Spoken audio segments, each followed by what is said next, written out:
Hi, everyone. Welcome to the CEO Speaker Series. I'm Candid, the CEO and founder of VitFactor, your host. And today we're joined by Molly North, who is the CEO of Merus. Molly is a results-driven executive and CEO of leading employee-owned commercial and real estate developer and design builder headquartered in Cincinnati, with offices throughout the Southeast, Midwest, and Mid-Atlantic. She drives the company's strategic vision, fostering a culture of ownership, innovation, and excellence. Promoted to CEO in 2015, Molly played a key role in Merus transitions to 100% employee ownership. Previously, she served as a CFO and real estate development director. She has been a board member of Indus Realty Trust since 2020 and previously held finance and accounting roles at Fifth Third Bank and Ernst & Young's in Cincinnati and Zurich. An active civic leader, Molly serves as the president of the Cincinnati Park Board and on University of Cincinnati's Linder Executive Cabinet. She has held board leadership roles with many organizations, including the Cincinnati USA Regional Chamber, Corporation for Finley Market, and Artworks. She's an active member of YPO, the Commonwealth Club, and the Cincinnati Women's Executive Forum. Recognized for her leadership, Molly's been named 2021 Cincinnati Inquirer Top Workplace Leader, 2019 Young Entrepreneur of the Year, and a Midwest Real Estate Hall of Fame inductee. She is also a YWCA Career Woman of Achievement honoree and a Business Career 40 Under 40 recipient. This series is all about asking leaders what they wish they were new in college. So let's get right into it, Molly. So let's think back to your college career a little bit. That's the path from student to CEO. Talk to us a little bit about the path, maybe your first job, major career decisions, or even just leadership milestones that we should know about. Yeah, sure. I grew up in a small town, and there really weren't a lot of careers to see yourself in, right? Most people were farmers, worked in a very small business format. There were some teachers, there were some nurses, there were some physicians, there were some attorneys. So there really wasn't a lot. And I remember at a young age, maybe not too young, but in my teens, my mom said, you really should go into business. She said, you're really good at math and you're really aggressive. And I thought, business. And like I say, in a small town, there wasn't a lot of business really to see role models in. But these seeds get planted in us and we find our way into places that we may have no experience in. And in fact, when I started at the University of Cincinnati, I went right into the business college and really started taking a lot of math classes that I really enjoyed, from economics to statistics. And one thing led to another, and I became a finance major. I chose finance because someone told me it was the hardest, most challenging path to take. And I thought, if I can achieve the most challenging thing, it will open opportunities for me. It's funny, I tell my kids that now. If you're only willing to go just a little bit farther than someone else and do just a little bit more than everyone else is, you win. You get your choice. So that's what really led me into finance. In my final year of school, I had a meeting with my guidance counselor who identified that I only needed one more accounting class to also achieve a double major in accounting. And though I really didn't have any interest as a career in accounting, I took her sage advice, which is what launched my career into accounting at Ernst & Young, which was a really great first step out of school. Yeah, that's awesome. And it sounds like, this wasn't always the plan, right? You just kind of, or was it the plan? Was it always the plan? What was it for you? I think it's really, I know that there are many college students out there who really have a firm grip on what they want to do and who they want to be.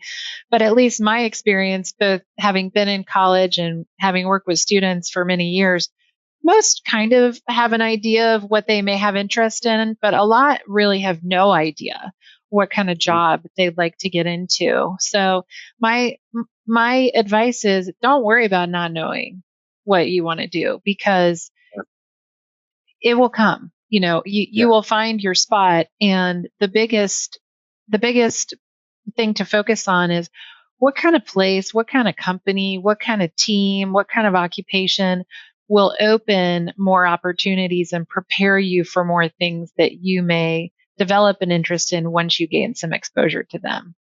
Yeah.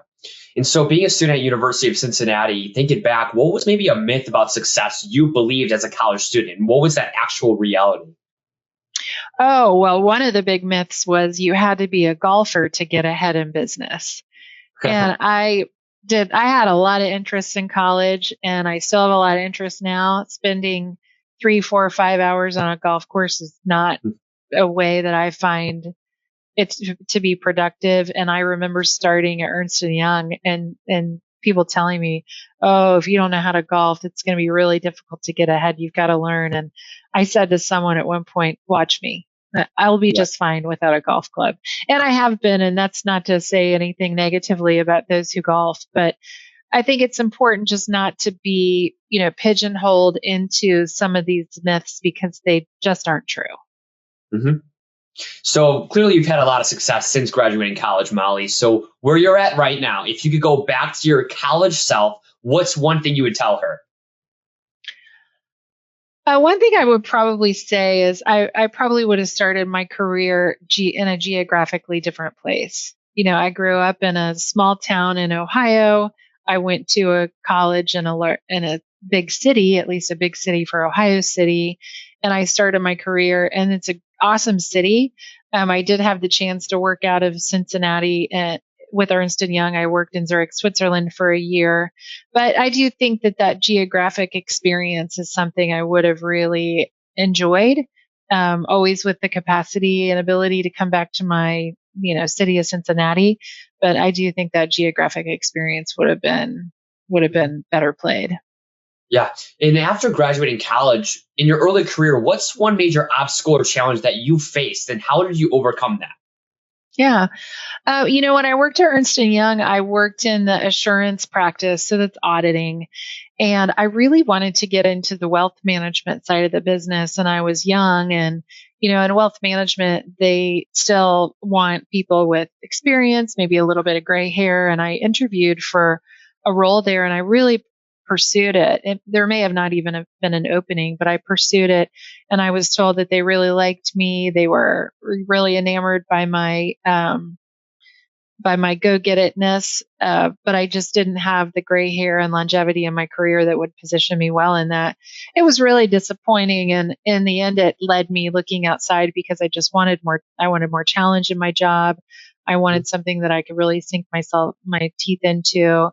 And so, that was a setback. But what it really led me to do was just continue to take ownership of my opportunities, to go find them, not wait to be asked to take on something. I really was always looking for something that would engage and excite me. And I do that today still.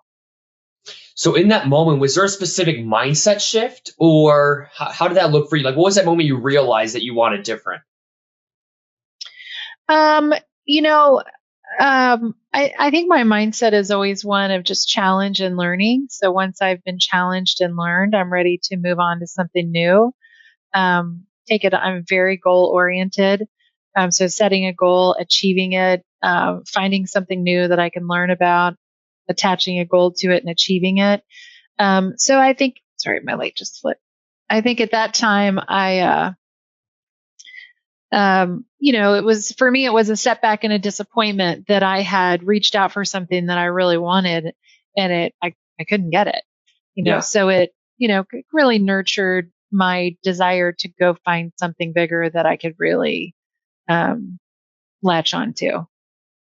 Yeah. So, being in many different career fields and now being a CEO, of course, was there a moment or decision that dramatically changed that career path for you to become a CEO? A lot of CEOs will say what I'll say, which is I never had a plan to become a CEO. What I did do was, through my career, really kind of carrying on to what we had just talked about, was I moved around and gained experiences. So I started my career in accounting. I eventually moved into finance. I moved into sales. I moved into operations. And I didn't realize through that I was gaining what we call a systemic view, a systemic mindset. So what that means is people with a systemic view or systemic mindset really can understand if I do this here, it affects the business here and here. Yeah. And those very diverse experiences build our understanding of how sales, finance, and operations are interconnected and how one can impact the other and how they can work together to build a stronger business. So through this experience of moving around and chasing new experiences and goals, I was gaining experiences that would ultimately make me really prepare me very well to become a CEO. Yeah. And looking back, would you do anything differently, Molly? You know, I always struggle to answer that question because really, I can't imagine a better outcome than what I have now, where Yeah. I'm working for an awesome company, working with, about 200 really smart people who are really engaged in what they do. Or is there another outcome that I could hope for in my career? I could probably dream one up, but it wouldn't really be better than the one that I've got now. So, Yeah. So I'm sure you know some college students. What do you think like one of the biggest challenges students face today? um, you know, I have always thought this about students, even when I was a student, and it's even more so now. I think it just seems like there's a lot of pressure to know and understand and make choices before we've had enough experiences really to be ready to make those decisions. Um, so that seems, I think that's challenging. It seems like Yeah. most students are up for the task, but what do you think? I just think like taking that risk, understanding that you're young and you have time, like you said, a lot of college kids thinks they have to figure it all out before they graduate. That's not the case. So I think just take that risk and push yourself a little bit and don't be scared to fail sometimes, make that mistake, but coming back stronger and learning from it is a big part of that. And what would you say your advice would be, Molly, to navigating that challenge? Well, I think that what you laid out is great advice that, Mm. you know, the earlier we are in our career, the less we have to lose. You've got the opportunity to go out there and take some chances and take some risk. At the same time, you've got to balance ambition. So, Mhm. I have seen young people be so ambitious that they aren't willing to take the time sometimes that's necessary to really make an impact in a role, on a team, in a job, in a company, in a career. And bouncing every 2 years, you really don't get to see how what you do in year one plays out in years 3, 4, and 5. And that's Mhm. where the learnings come from, to see how what you did changes or doesn't change or negatively or positively impacts people or a company. Mhm. So I really speak out of both sides of my mouth there of take risks, but also give some time to making things work. Yeah.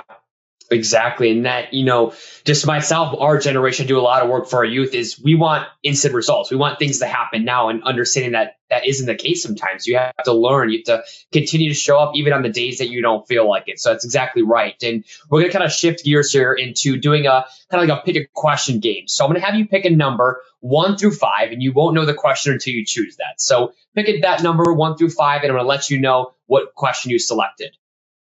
1. What's the worst advice you've ever received? Oh, it's the worst advice I've ever received. Whew.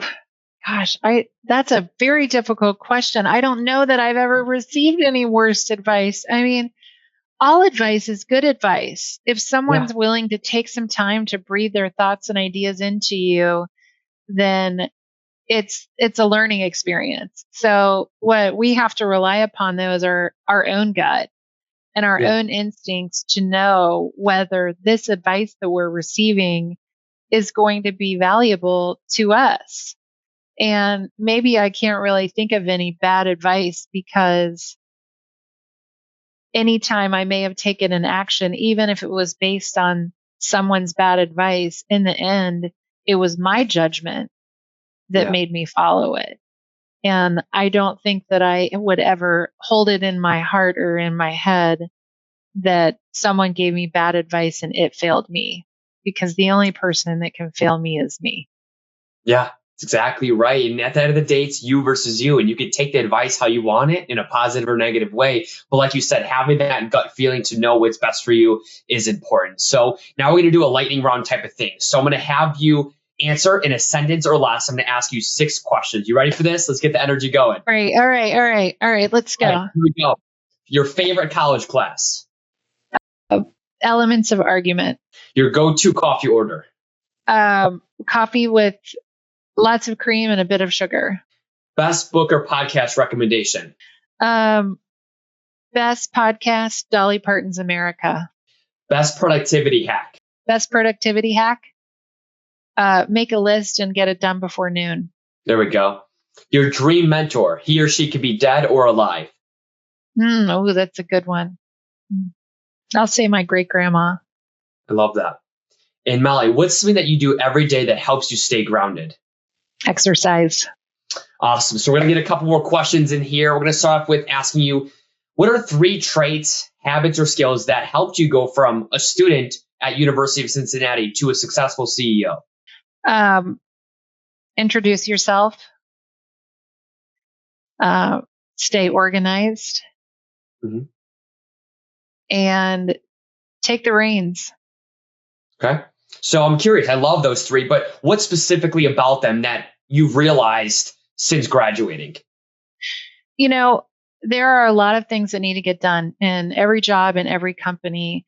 And what every organization lacks is enough people that will come in and say, I'll do it.